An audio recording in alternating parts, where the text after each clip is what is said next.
Hello upgraders and welcome to another edition of the Upgraded Ape Show. I'm your host Will Barron, and on today's show we have Sam Vaknin, who is an expert on narcissists, psychopaths, and has been diagnosed with both conditions. Absolutely fascinating talk. Sam's an absolute wealth of knowledge in this area, and we're talking about how you can recognize narcissists and psychopaths in the workplace, and then what you can then go on to do to, one, stop them bullying or manipulating you, and two, perhaps manage them better if you're a manager, or how to survive working underneath them. What fascinated me about all this is that the literature suggests that 1% of people in the Western world are either narcissists or psychopaths. However, most psychopaths, for example, don't know that they're a psychopath because they think that they're fine, they think that they're great. So that 1% is actually a tiny amount. So it's very likely that you have friends or family or colleagues that are narcissists or psychopaths. And all this is on a sliding scale from, Hannibal Lecter to the boss who likes attention and who is stealing credit for your work. So that's something to bear in mind. And Sam is the editor of Mental Health Disorders in the Open Directory Project. He's got a book out, Malignant Self-Love, and his work has been featured on Mental Health Matters, Mental Health Sanctuary, Mental Health Today, Mental Health Review, and loads of other websites and publications. So just before we get into the show, exciting news in that you can now download Upgraded Ape magazine directly to your iOS device, so your iPhone or your iPad. If you just go into the App Store, type in Upgraded Ape magazine, you'll see it there, download, wham bam, and it's yours. Every week you'll get a little notification that tells you that the latest edition is available, and just click download and you view, and you can just swipe through it, and it's actually a way better experience reading the magazine on the iPhone or iPad versus in your browser how it is at the moment. So go check that out. It's totally free, and let's jump into today's show. Welcome to the Upgraded Ape Show, your daily dose of brain upgrades to help you kick life's ass. And here's your host, Will Barron. Hi Sam, and welcome to the Upgraded Ape Show. Thank you for having me. You are more than welcome, and today we're going to dive into the fascinating world of narcissism and psychopaths. And just before we dive into that, and we're going to talk about it in the context of the workplace, can you tell us a definition of what a narcissist and a psychopath is, just for listeners to clarify what we're going to talk about?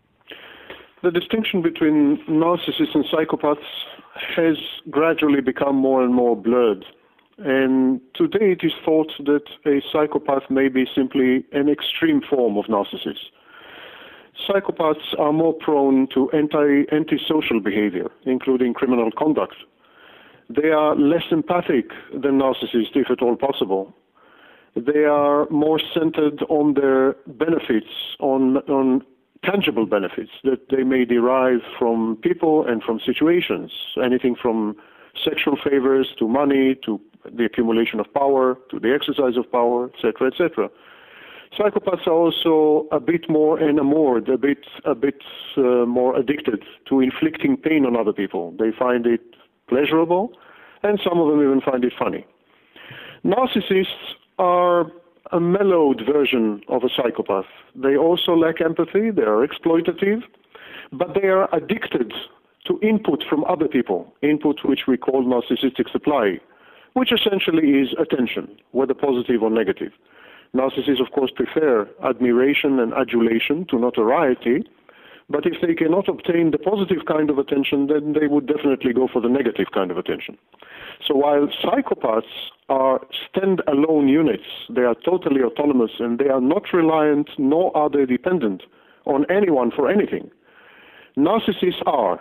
Narcissists are addicted to narcissistic supply, and therefore they are addicted to the input provided by people around them. They go and solicit this input actively and sometimes forcefully.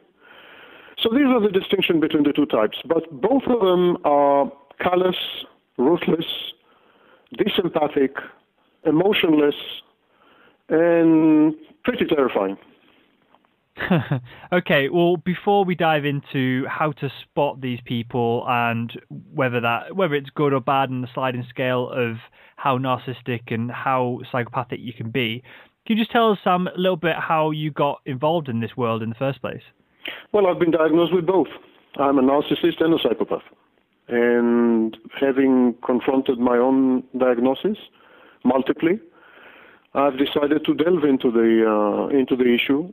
And in 1997, 1995 actually, when I started my work on these topics, it was personality disorders in general, and narcissistic and antisocial personality disorders in particular, were an obscure and neglected sub-field of expertise among a very limited set of scholars.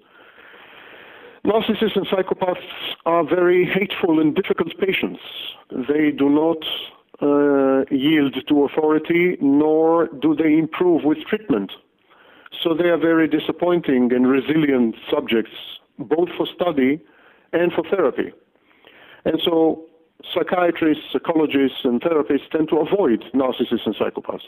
In 1995, there has been nothing, absolutely nothing written about this disorder, with the exception of one or two books.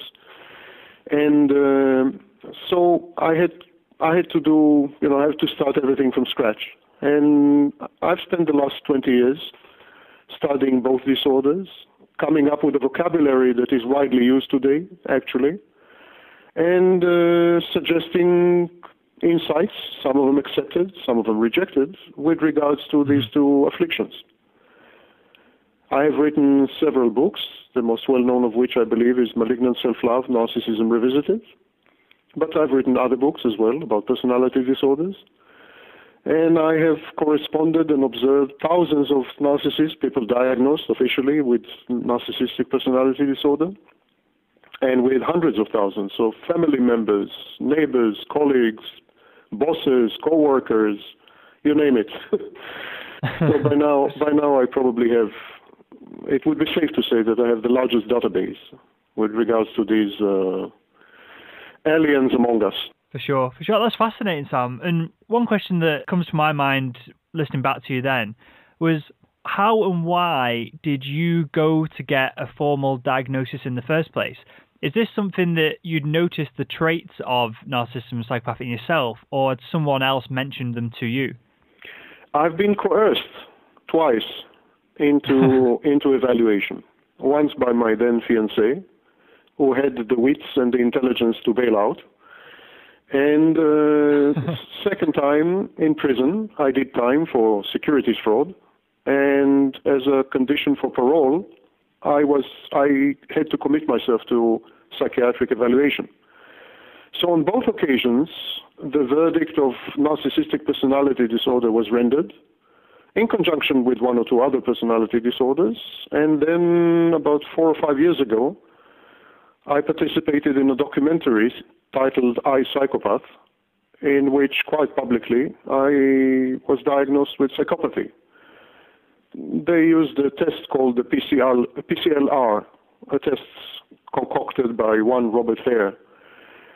And while there's a serious debate about the validity of the test, for instance, it is not accepted by the Diagnostic and Statistical Manual Committee, which is the body of orthodoxy in psychiatry, but still, it's indicative.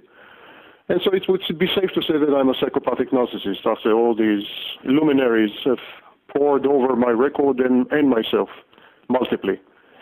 Mm-hmm.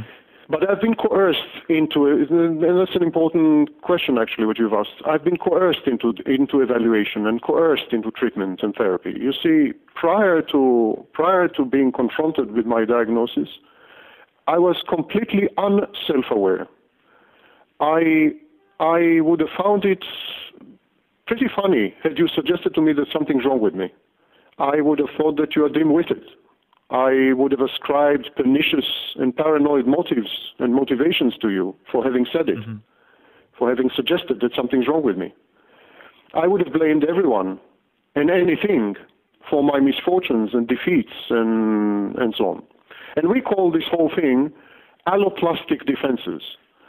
Alloplastic defenses, better known as external locus of control, means simply that narcissists and psychopaths, before they become self-aware, and some of them do, I'm an example, but before they become self-aware, psychopaths and narcissists tend to blame everyone and everything for the mishaps and the misfortunes and the downfalls in their lives.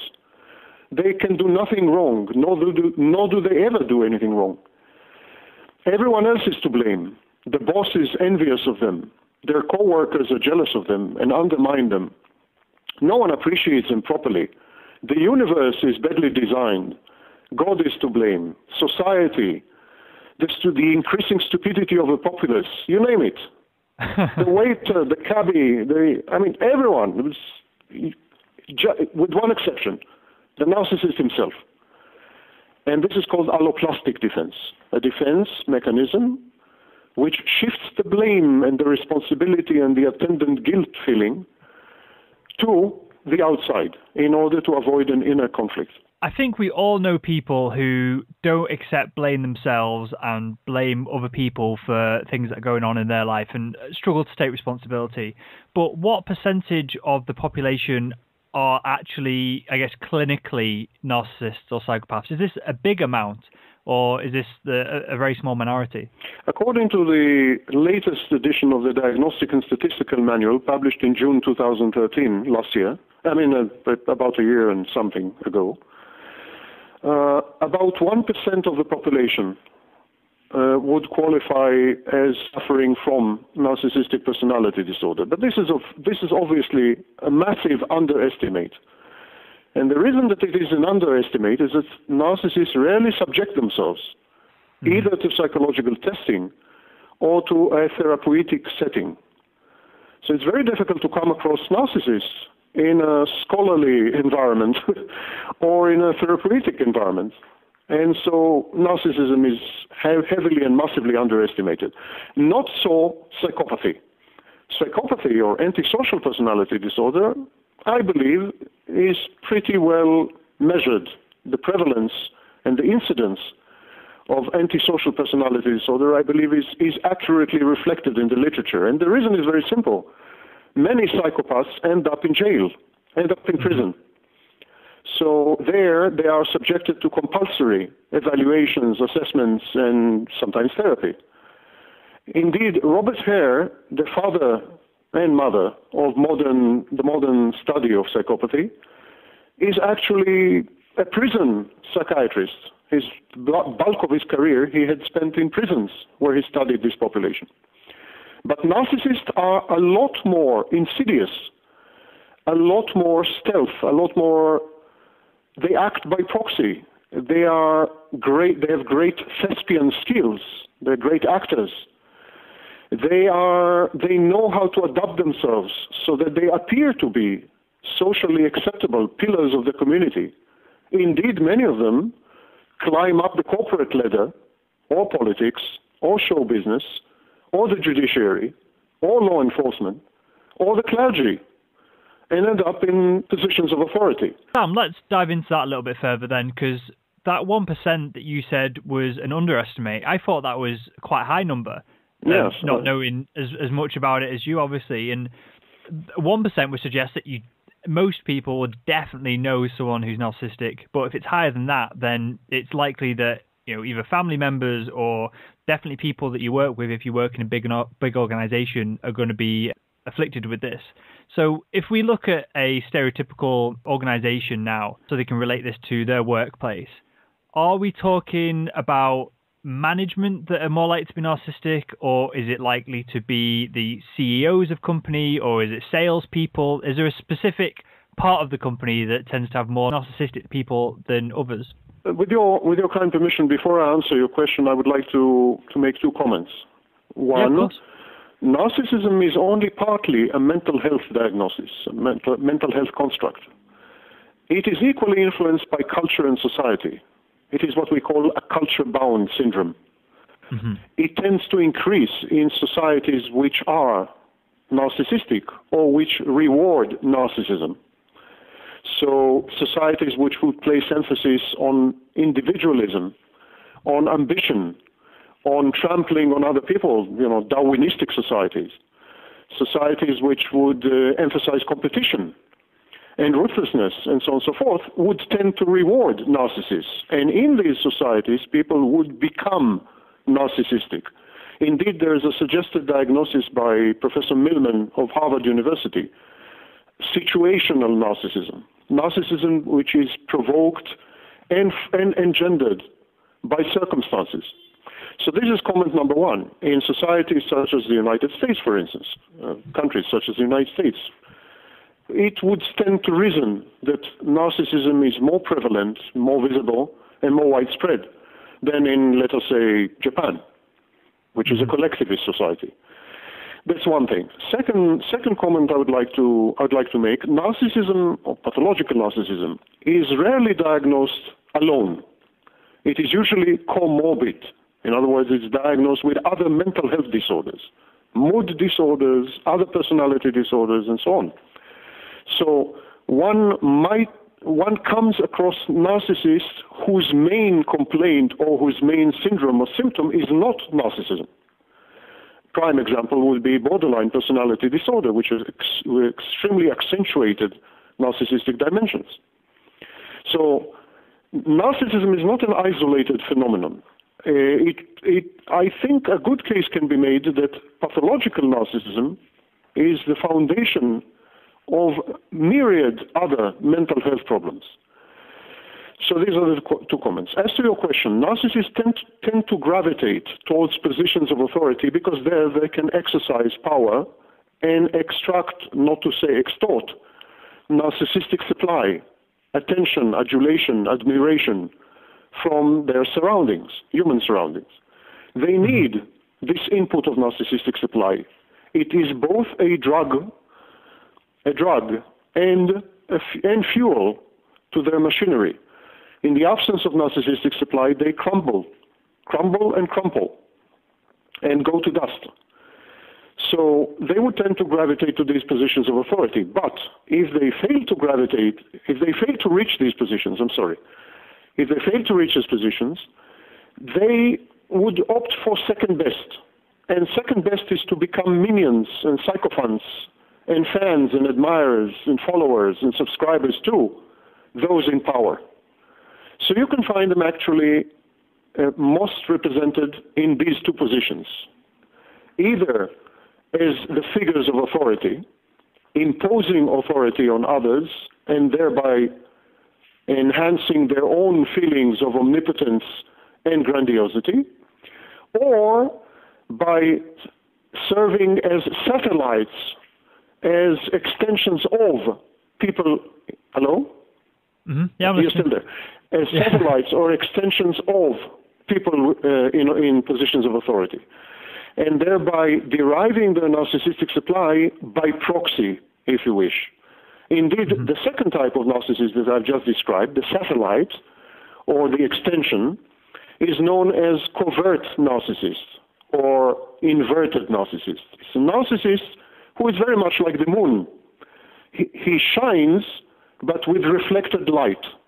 And it is the reflected light of the sun, the main narcissist, the one who is in power. So these are the two. It's very rare to find narcissists in, long-term, low-level occupations and so on. If they are completely unable to reach the top, they would tend to be itinerant.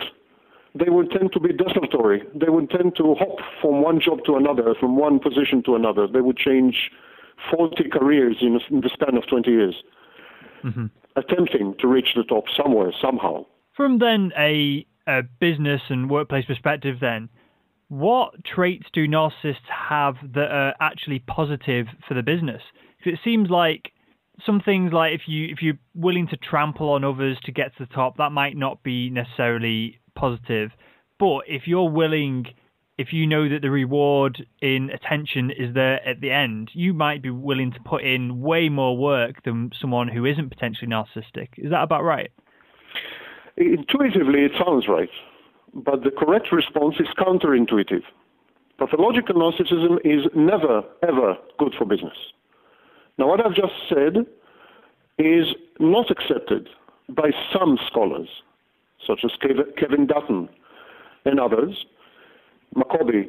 These scholars claim that narcissism can be harnessed and can be put to good use within the corporate structure, and that the drive of the narcissist, his in irrevocable energy, his neediness and addiction to narcissistic supply, and so on and so forth, are actually energies that could be channeled and leveraged for the benefit of the organization.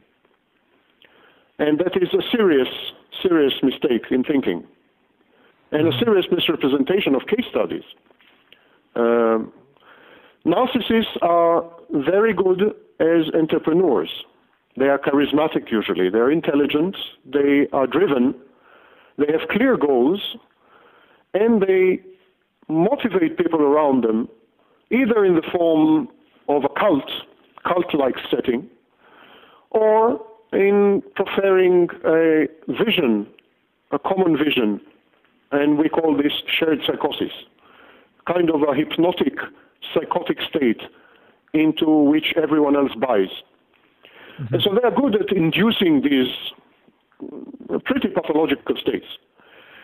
And they are therefore good at building up businesses, at gobbling up businesses through mergers and acquisitions.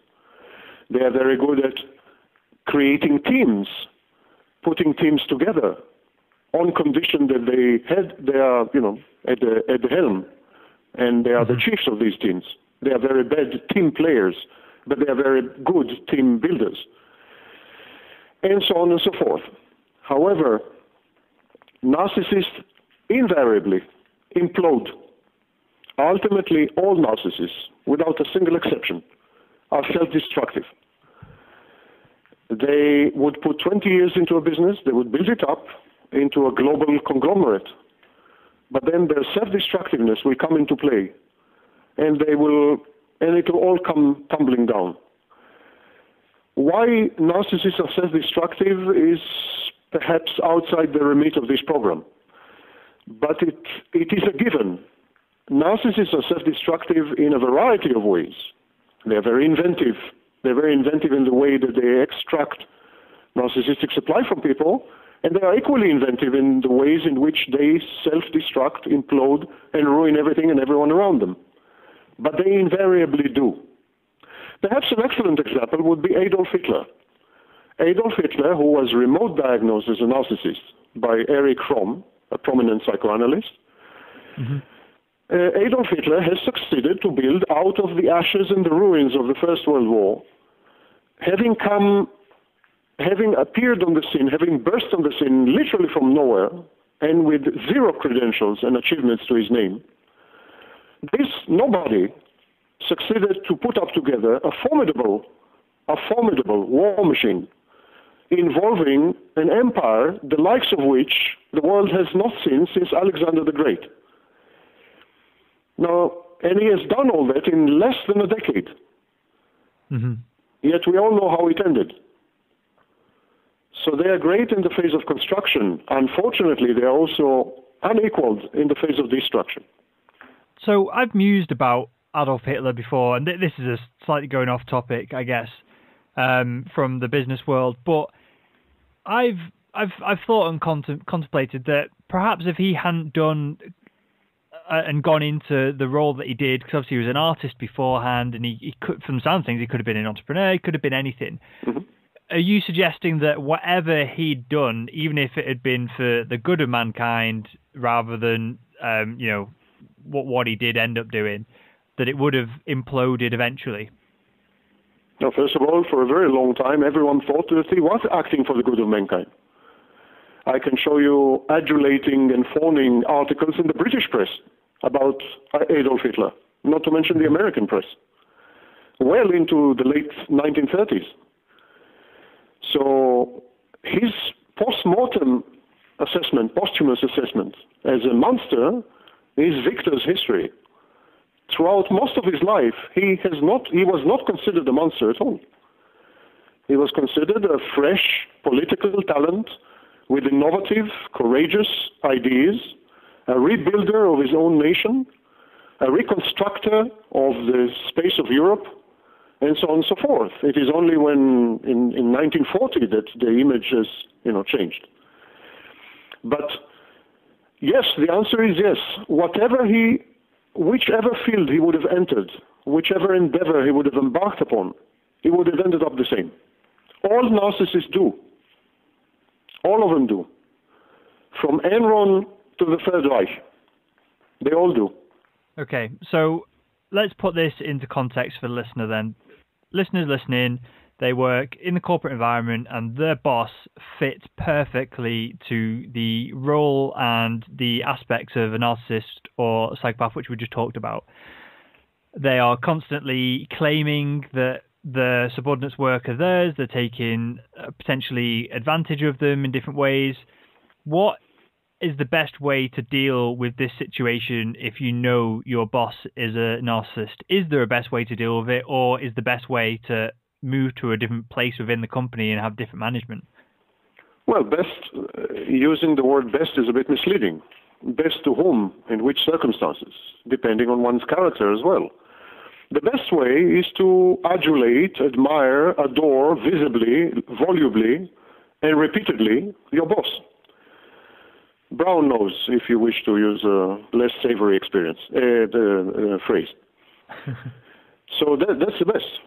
This is the winning tactic. Never fails. I see, because by doing that, you're stroking their ego, so they're more likely to work with you, and you'll be in their good books by doing that. You're stroking their ego. You're distorting their reality because you are providing them with fallacious feedback. And by doing so, you are in control of reality. You have information which they are not privy to. And this gives you the leverage and the power to manipulate them. And indeed, narcissists are very gullible and easily manipulable. They are junkies. Think junkie, You provide them with the fix, provide them with the dose, they're yours for the taking. So this is the winning and only viable long-term strategy of survival around the narcissist and in the work environment. However, very few people are either willing or able to countenance, let alone implement, such a strategy, because it requires you to some extent to possess psychopathic and narcissistic traits of your own. Well, that is what I was just about to ask, in that it's a fascinating twist in that speaking to yourself as a narcissist, you're telling me how to manipulate other narcissists, which leads me to the question then of, do you then get to a point within the corporate structure where you get a higher and higher percentage of narcissists because they're the only people that are willing to manipulate and play the game with each other? Yes, that's precisely what I've said. I've said that narcissists tend to gravitate and conglomerate and accumulate in the upper strata, that means in positions of authority, and in the satellites and extensions around them. So yes, level C and a bit down. These would be narcissists. Narcissists are rarely found in the lower echelons or in lower levels of the corporation. They gravitate up. They are like scum, They go to the top. Well, Sam, I've got two questions for you. One question that I ask everyone who comes on the show, which I'll ask you in a second. But before that, just to wrap things up here, you mentioned the PCL test that may or may not be the best test to look at this. But if a member of the audience now, and me included, if you feel like you have some of these traits that we talked about, what's the best way to go about like an initial kind of test before you'd speak to a doctor or psychiatrist, whoever, who could give you a clinical diagnosis? Is there a test that you can do perhaps online or from a book that would give you a heads up as to how narcissistic or psychopathic you are? No, not really. Because all these tests, both online and offline, regrettably, require self-reporting, honest self-reporting. And no matter how honest you think you are, especially if you're a narcissist, you're not. So honest it's a self-defeating proposition. It's like the famous Abdera paradox, all Abderians are liars. And who says that? An Abderian. So is he lying or is he telling the truth? So self-reporting is a problem. And this is the main obstacle in diagnosing narcissists and psychopaths, because ultimately we have to rely on their honest self-reporting and the self-reporting of people around, and the reporting of people around them who are usually scared of them or would like to avoid them or would say anything just to obtain certain outcomes. So it's very difficult to diagnose them. But there are tests designed in order to circumvent self-reporting. So we have a test such as the MMPI-2, which is a dimensional, very complex test and very difficult to beat, even if you know the test intimately. So that would be my recommendation, the first line, MMPI-2 and perhaps MCMI-3. These are the two tests that I would... The most common test used to diagnose narcissists, the Narcissistic Personality Inventory, is idiotic, sorry for being blunt, because it requires the narcissist to self-report honestly, unflinchingly, and to be self-aware. So this borders on inanity. So, and the second way is with a trained observer, diagnostician, who is a trained observer, has been exposed to hundreds of cases, and is able through a structured interview and through direct observations of body language, demeanor, reactivity, and so on and so forth in a therapeutic setting, after several sessions, reach the conclusion that perhaps we are dealing with a narcissist and perhaps not. So it's a process. Diagnosing a narcissist is a process, especially taking into account that narcissists have developed, over the years, numerous stratagems to hide and disguise the less savory aspects of their personality. They have been exposed to a lot of censure, a lot of social rejection and criticism as they were growing up. So they have learned to disguise who they are. And they apply that in a therapeutic setting. But after several sessions, a trained diagnostician, with or without structured interviews and with or without applying psychological tests, such as the MMPI, would still be able to say if someone is a narcissist or not. Mm-hmm. Okay. Well, Sam, just before we come on to you tell us a little bit about your book and where the audience can learn more about you and your work, I've got one final question for you, and that's something I've asked everyone who's come on the show so far. And that is, if you could go back in time and speak to your younger self, what would be one piece of advice you'd give him to help him upgrade his brain? In my case, I benefit mightily from my dysfunction. We are talking to each other because I'm dysfunctional and disordered. So I have leveraged and applied and used my disorder, my dysfunction, and my ruination in order to obtain the very narcissistic supply that I require. Narcissists would be unable constitutionally to respond to the question that you've asked because they are emotionally invested in their disorder. They are very happy with it. They are what we call in psychology egosyntonic, means they're comfortable with their disorder.